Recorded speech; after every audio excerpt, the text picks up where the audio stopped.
ಮಧ್ಯಾಹ್ನ ನಡೆದ ಪಂದ್ಯದಲ್ಲಿ ಆರ್-ಸಿ-ಬಿ ಮತ್ತು ಪಂಜಾಬ್ ನಡುವಿನ ಪಂದ್ಯದಲ್ಲಿ ಸೃಷ್ಟಿಯಾದ ಕೆಲವೊಂದಿಷ್ಟು ದಾಖಲೆಗಳನ್ನು ನಾವೀಗ ನೋಡೋಣ ಸ್ನೇಹಿತರೆ. ಇದು ಯಾವುದೇ ರೀತಿಯಾದಂಥ ಹೈಲೈಟ್ಸ್ ಅಲ್ಲ, ಬರೀ ದಾಖಲೆಗಳಷ್ಟೇ ನಾವೀಗ ನೋಡಕ್ಕೆ ಹೋಗೋಣ. ಮೊದಲನೇದಾಗಿ ಅತಿ ಹೆಚ್ಚು ಪ್ಲೇಯರ್ ಆಫ್ ದ ಮ್ಯಾಚ್ ಅವಾರ್ಡನ್ನು ಹೊಂದಿದವರ ಪಟ್ಟಿಯನ್ನು ನೋಡ್ಕೊತ ಹೋದ್ರೆ ಸ್ನೇಹಿತರೆ, ಮೊದಲು ಎ.ವಿ.ಡಿ, ಎರಡನೇದವರು ಕ್ರಿಸ್ ಗೇಲ್, ಮೂರನೇದವರು ವಿರಾಟ್ ಕೊಹ್ಲಿ, ನಾಲ್ಕನೇದವರು ನಮ್ಮ ರೋಹಿತ್ ಶರ್ಮಾ. ಪ್ರೆಸೆಂಟ್ ಆಟ ಆಡೋರ ಬಗ್ಗೆ ನೋಡ್ಕೊತ ಹೋಗೋದಾದ್ರೆ ವಿರಾಟ್ ಕೊಹ್ಲಿ ಅವರು ಟಾಪಲ್ಲಿ ಬರ್ತಾರೆ ಸ್ನೇಹಿತರೆ. ನಮಸ್ಕಾರಗಳು ಸ್ನೇಹಿತರೆ, ಟಾಪ್ ಕ್ರಿಕೆಟಿಂಗ್ ಅಪ್ಡೇಟ್ಗೆ ತಮಗೆಲ್ಲರಿಗೂ ಪ್ರೀತಿಯ ಸ್ವಾಗತ. ಇನ್ನೂ ಯಾರೆಲ್ಲ ನಮ್ಮ ಚಾನಲ್ನ ಸಬ್ಸ್ಕ್ರೈಬ್ ಮಾಡ್ಕೊಂಡಿಲ್ಲ, ಬೇಗ ಸಬ್ಸ್ಕ್ರೈಬ್ ಮಾಡ್ಕೊಳ್ಳಿ. ಅದೇ ರೀತಿಯಾಗಿ ಬೆಲ್ ಗಂಟೆನ ಹೊರಟೆ ಅಂತ ಹೇಳ್ಕೊಂಡು ಇದೀಗ ನ್ಯೂಸ್ಗೆ ಹೋಗೋಣ ಸ್ನೇಹಿತರೆ. ಅತಿ ಹೆಚ್ಚು ಬಾರಿ ಪ್ಲೇಯರ್ ಆಫ್ ದ ಮ್ಯಾಚ್ ಅವಾರ್ಡನ್ನು ಹೊಂದಿದವರ ಪಟ್ಟಿನ ನೋಡ್ಕೊತ ಹೋಗೋದಾರೆ ಸ್ನೇಹಿತರೆ. ನಮ್ಮ ಎ.ಬಿ.ಡಿ ವಿಲಿಯರ್ಸ್ ಅವರು ಟಾಪಲ್ಲಿ ಬರ್ತಾರೆ, 25 ಬಾರಿ ಪ್ಲೇಯರ್ ಆಫ್ ದ ಮ್ಯಾಚ್ ಅವಾರ್ಡನ್ನು ಹೊಂದಿದರು. ಅದೇ ರೀತಿಯಾಗಿ ಕ್ರಿಸ್ ಗೇಲ್ ಅವರು 2ನೇ ಸ್ಥಾನದಲ್ಲಿ 22 ಮ್ಯಾಚ್ಗಳಲ್ಲಿ ಆಗಿದ್ದರು. ಮೂರನೇದವರು ವಿರಾಟ್ ಕೊಹ್ಲಿ ಅವರು ಸ್ನೇಹಿತರೆ, 19 ಪಂದ್ಯಗಳಲ್ಲಿ ಪ್ಲೇಯರ್ ಆಫ್ ದ ಮ್ಯಾಚ್ ಅವಾರ್ಡನ್ನು ಹೊಂದಿದ್ದರು ಸ್ನೇಹಿತರೆ. ನಾಲ್ಕನೇದವರು ರೋಹಿತ್ ಶರ್ಮಾ ಅವರು ಕೂಡ 19 ಮ್ಯಾಚ್ಗಳಲ್ಲಿ ಪ್ಲೇಯರ್ ಆಫ್ ದ ಮ್ಯಾಚ್ ಅವಾರ್ಡನ್ನು ಹೊಂದಿದ್ದರು ಸ್ನೇಹಿತರೆ. ಇದರಲ್ಲಿ ಈ ಪಟ್ಟಿಯನ್ನು ನೋಡ್ಕೊತ ಹೋದ್ರೆ ಪ್ರೆಸೆಂಟ್ ಆಟ ಆಡೋರು ಅಂದರೆ ಎ.ಬಿ.ಡಿ ವಿಲಿಯರ್ಸ್ ಅವರು, ಕ್ರಿಸ್ ಗೇಲ್ ಅವರು ಈಗೇನು ರಿಟೈರ್ಮೆಂಟ್ ಕೊಟ್ಟರೆ IPLಗೆ, ಇನ್ನು ಪ್ರೆಸೆಂಟ್ ಆಡೋರ ಬಗ್ಗೆ ನೋಡ್ಕೊತ ಹೋದ್ರೆ ವಿರಾಟ್ ಕೊಹ್ಲಿ ಅವರು ಟಾಪಲ್ಲಿ ಬರ್ತಾರೆ ಸ್ನೇಹಿತರೆ. ಅದು ಆದ ನಂತರ ಏನು ಇವರು ಮಧ್ಯಾಹ್ನ ನಡೆದ ಪಂದ್ಯದಲ್ಲಿ 50ಕ್ಕಿಂತ ಹೆಚ್ಚು ರನ್ಗಳನ್ನ ಏನು ಕಲೆ ಹಾಕಿದ್ರಲ್ಲ, ಇನ್ನು IPLನಲ್ಲಿ 50ಕ್ಕಿಂತ ಹೆಚ್ಚು ರನ್ಗಳನ್ನು ಅತಿ ಹೆಚ್ಚು ಬಾರಿ ಇನ್ನು ಚೇಸ್ ಮಾಡೋ ಮುಂದಾಗಿ ಯಾರು ಹೊಡೆದಾರಂಥ ಪಟ್ಟಿಯನ್ನು ನೋಡ್ಕೊತ ಹೋಗೋದಾರೆ ಸ್ನೇಹಿತರೆ. ಮೊದಲನೇದಾಗಿ ನಮ್ಮ ವಿರಾಟ್ ಕೊಹ್ಲಿ ಅವರು ಟಾಪಲ್ಲಿ ಬರ್ತಾರೆ, 12 ಬಾರಿ 50+ ಸ್ಕೋರನ್ನು ಹೊಡೆದಾರೆ ಸ್ನೇಹಿತರೆ ಚೇಸ್ ಮಾಡೋ ಮುಂದಾಗ. ಎರಡನೇದವರು ಶಿಖರ್ ಧವನ್, ಅವರು ಕೂಡ 12 ಸಲ ಹೊಡೆದಿದ್ದಾರೆ. ಬಟ್ ಅವರು ಅನ್ಫಾರ್ಚುನೇಟ್ಲಿ ಅವರು ರಿಟೈರ್ಮೆಂಟ್ನ ಕೊಟ್ಟಿದ್ದಾರೆ ಸ್ನೇಹಿತರೆ. ಅದು ಆದ ನಂತರ ಇನ್ನು ಅತಿ ಹೆಚ್ಚು ರನ್ನುಗಳನ್ನ ಚೇಸ್ ಮಾಡೋ ಮುಂದಾಗ ಹೊಡೆದವರ ಪಟ್ಟಿಯನ್ನು ಈಗ ನೋಡ್ಕೊತ ಹೋಗೋಣ ಸ್ನೇಹಿತರೆ. ಆಗಲೇ ನೋಡಿದ್ವಿ 50+ ಈಗ ಬರೀ ರನ್ ಅಷ್ಟು ಟೋಟಲ್ ಆಗಿ ಟಾಪಲ್ಲಿ ಬರ್ತಾರೆ ಸ್ನೇಹಿತರೆ. ನಮ್ಮ ವಿರಾಟ್ ಕೊಹ್ಲಿ ಅವರು ಟೋಟಲಾಗಿ 2340 ರನ್ನುಗಳನ್ನ ಕಲೆ ಹಾಕಿದ್ದಾರೆ ಚೇಸ್ ಮಾಡೋ ಮುಂದಾಗ. ಎರಡನೇದವರು ಶಿಖರ್ ಧವನ್ ಅವರು, ಇವರು 2159 ರನ್ನುಗಳನ್ನ ಕಲೆ ಹಾಕಿದ್ದಾರೆ.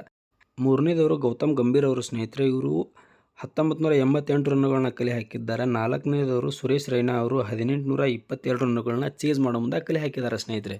ಟಾಪಲ್ಲಿ ನಮ್ಮ ವಿರಾಟ್ ಕೊಹ್ಲಿ ಅವರು ಬರ್ತಾರೆ ಸ್ನೇಹಿತರೆ. ನಾವು ಏನು ಆಟ ಆಡಕತ್ತಿದ್ದೀವಲ್ಲ, ನಮಗೆ ಅವೇ ಗ್ರೌಂಡು ಅತ್ಯುತ್ತಮವಾದ ಗ್ರೌಂಡು, ಹೋಮ್ ಗ್ರೌಂಡು ಅತ್ಯಂತ ವರ್ಸ್ಟ್ ಗ್ರೌಂಡು, ಯಾಕಂದ್ರೆ ನಾವು ಚೆನ್ನಾಗಿ ಆಟ ಆಡಕತ್ತಿಲ್ಲ. ಅದೇ ರೀತಿಯಾಗಿ ನಮ್ಮ ಶ್ರೇಯಸ್ ಅಯ್ಯರ್ ಅವರು, ಪಂಜಾಬ್ ಕ್ಯಾಪ್ಟನ್ ಅವ್ರಿಗೂ ಕೂಡ ಅದೇ ರೀತಿ ಆಗೈತಿ ಸ್ನೇಹಿತರೆ. ಏನಿದು ಇವತ್ತೇನು ನಡೆದ ಮ್ಯಾಚ್ ನಡೀತಲ್ಲ, ಆ ಸ್ಟೇಡಿಯಮ್ಗೆ ಅವರಿಗೆ ಒಂಥರ ಮುಳು ಅಂತಲೇ ಹೇಳ್ಬೋದು. ಯಾಕಪ್ಪ ಅಂದ್ರೆ ಇವರು ಅಲ್ಲಿ ಚೆನ್ನಾಗೇ ಆಟ ಆಡೇ ಇಲ್ಲ. 10 ರನ್ಗಳು ಇದೇ ಹೈಯೆಸ್ಟ್ ರನ್ ಅವ್ರದ್ದು ಆ ಸ್ಟೇಡಿಯಮ್ನಲ್ಲಿ ಆಗಿದ್ದು ಸ್ನೇಹಿತರೆ. ಇನ್ನು ಅವೇ ನೋಡ್ಕೊಟ್ಟು ಹೋಗೋದಾದ್ರೆ ಒಂದು ಸಲ 97, 52, 82 ಈ ರೀತಿಯಾಗಿ ಕಲೆ ಹಾಕಿದ್ದಾರೆ ಸ್ನೇಹಿತರೆ. ಬಟ್ ಇದೇ ಗ್ರೌಂಡ್ನಲ್ಲಿ 10 ರನ್ ಹೈಯೆಸ್ಟ್ ಆಗಿದೆ ಸ್ನೇಹಿತರೆ. ಇದು ಒಂದು ಸಲ 10, 9, 0, 6 ಈ ರೀತಿಯಾಗಿ ರನ್ನುಗಳಿದ್ದಾವೆ ಇವರು. ಅದು ಆದ ನಂತರ ಏನು ಪಂಜಾಬ್ ಕಿಂಗ್ಸ್ ನಮಗೆ ಪವರ್ ಪ್ಲೇಯನ್ನು ನಮ್ಮ ಆರ್-ಸಿ-ಬಿ ವಿರುದ್ಧ ಹೈಯೆಸ್ಟ್ ಪವರ್ ಪ್ಲೇ ಆಗುತ್ತೆ ಸ್ನೇಹಿತರೆ. ಇದು 62 ರನ್ನುಗಳನ್ನ ಕಲೆ ಹಾಕಿದ್ದಾರೆ. ಇದೇ ಅವರಿಗೆ ಪಂಜಾಬ್ ಮತ್ತು ಆರ್-ಸಿ-ಬಿ ವಿರುದ್ಧ ಹೈಯೆಸ್ಟ್ ಪವರ್ ಪ್ಲೇ ಆಗಿ ಹೊರಹೊಮ್ಮುತ್ತೆ. ಏನು ನಮ್ಮ ದೇವದತ್ ಪಡಿಕ್ಕಲ್ ಅವರು ತುಂಬ ಚೆನ್ನಾಗಿ ಆಟ ಆಡಿದ್ರು ಸ್ನೇಹಿತರೆ. ಅದು ಇವರು 50+ ಸ್ಕೋರನ್ನು ಹೊಡೆದ್ರಲ್ಲ, ಇವರು ಅದು 14 ಇನ್ನಿಂಗ್ಸ್ ಆದ ನಂತರ ಇವರು 50+ ಸ್ಕೋರನ್ನು ಹೊಡೆದ್ರು ಸ್ನೇಹಿತರೆ. ಇವರು ಟೋಟಲಾಗಿ 702 ದಿನ ಆದ ನಂತರ 50+ ಸ್ಕೋರನ್ನು ಹೊಡೆದ್ರು ಸ್ನೇಹಿತರೆ. ಈ ಹಿಂದೆ 50+ ಸ್ಕೋರ್ನ 2023ರಲ್ಲಿ ಹೊಡೆದಿದ್ದರು, ಅದು ಕೂಡ ಪಂಜಾಬ್ ವಿರುದ್ಧನೇ ಹೊಡೆದಿದ್ರು ಸ್ನೇಹಿತರೆ. ಮತ್ತೆ ಈ ರೀತಿಯಾಗಿ ಮತ್ತೆ ಹೊಡೆದಿದ್ದಾರೆ ಅಂತಲೇ ಹೇಳ್ಬೋದು. ಇನ್ನು ಆಗಲೇ ನೋಡಿದ್ವಿ ಚೇಸ್ ಮಾಡೋ ಮುಂದಾಗ 50+ ರನ್ನನ್ನು, ಇನ್ನು ಚೇಸ್ ಮಾಡೋ ಮುಂದಾಗ ಟೋಟಲ್ ರನ್ನುಗಳನ್ನು. ಈಗ ಟೋಟಲ್ಲಾಗಿ 50+ ರನ್ನುಗಳನ್ನು ಹೊಡೆದ ಪಟ್ಟಿಯನ್ನು ನೋಡ್ಕೊತ ಹೋದ್ರೆ IPL ಇತಿಹಾಸದಲ್ಲಿ ಸ್ನೇಹಿತರೆ, ಮೊದಲನೇದಾಗಿ ನಮ್ಮ ವಿರಾಟ್ ಕೊಹ್ಲಿ ಅವರು ಬರ್ತಾರೆ ಸ್ನೇಹಿತರೆ. ಇವರು 67 ಬಾರಿ ಹಾಫ್ ಸೆಂಚುರಿಯನ್ನು ಹೊಡೆದಾರೆ ಸ್ನೇಹಿತರೆ. ಇನ್ನು ಎರಡನೇದವರು ಡೇವಿಡ್ ವಾರ್ನರ್ ಅವರು 66 ಬಾರಿ ಹೊಡೆದಿದ್ದಾರೆ.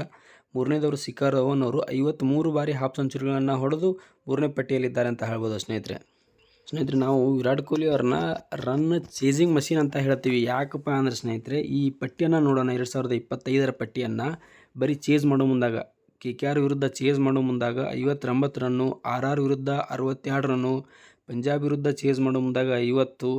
ಅದೇ ರೀತಿಯಾಗಿ ಸ್ನೇಹಿತರೆ ಇವರು ಪ್ರತಿ ಬಲನೂ ಈ ರೀತಿಯಾಗಿ ಮ್ಯಾಚ್ಗಳನ್ನು ಆಡಕತ್ತಾರೆ ಸ್ನೇಹಿತರೆ. ಅದು ಚೇಸ್ ಮಾಡೋ ಮುಂದಾಗ. ಇನ್ನು ಫಸ್ಟ್ ಬ್ಯಾಟಿಂಗ್ ಆಡಿದಾಗ ಹೇಳ್ಕೊಳ್ಳುವಂಥ ಪ್ರದರ್ಶನ ಏನಿಲ್ಲ, ಬಟ್ ಅಲ್ಲಿ ಕೊಟ್ಟಿದ್ದಾರೆ. ಬಟ್ ಚೇಸ್ ಮಾಡೋ ಮುಂದಾಗಿದ್ದು ಈ ಸೀಸನ್ ಸ್ನೇಹಿತರೆ. ಇದಾಗಿತ್ತು ನನಗೆ ಗೊತ್ತಿದ್ದಂತಹ ನ್ಯೂಸ್ಗಳು ಸ್ನೇಹಿತರೆ. ನಿಮಗೆ ಯಾವುದಾದ್ರೂ ನ್ಯೂಸ್ಗಳು ಗೊತ್ತಿದ್ದರೆ ದಯಮಾಡಿ ಕಮೆಂಟ್ ಮಾಡಿ ಸ್ನೇಹಿತರೆ. ಮತ್ತೆ ಸಿಗೋಣ.